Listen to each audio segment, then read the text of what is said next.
Assalamualaikum warahmatullahi wabarakatuh. Hai kawan-kawan sekalian, kembali lagi dengan channel Isnadi Official.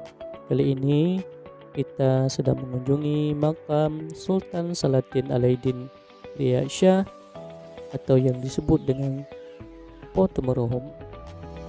Sultan Alaidin Shah anak daripada Sultan Inayah Shah bin Raja Abdullah Al-Malikul Mubin, pendiri kerajaan Islam pada tahun 1480 Masehi yang berada di Aceh Jaya, Lamno.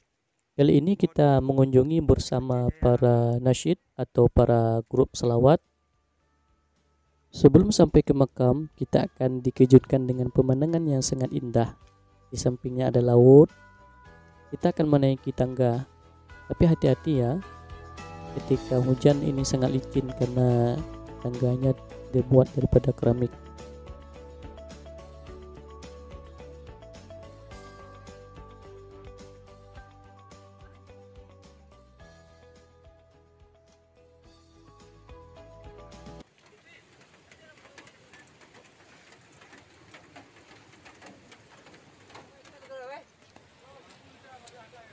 Ay, kuya.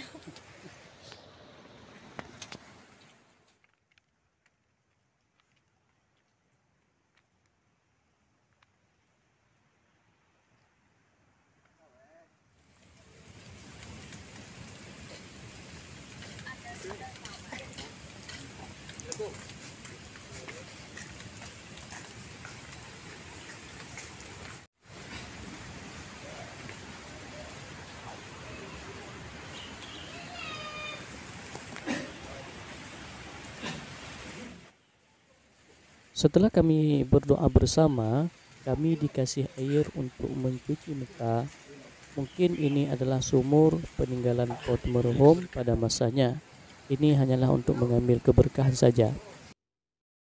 Terima kasih telah menonton, semoga bermanfaat.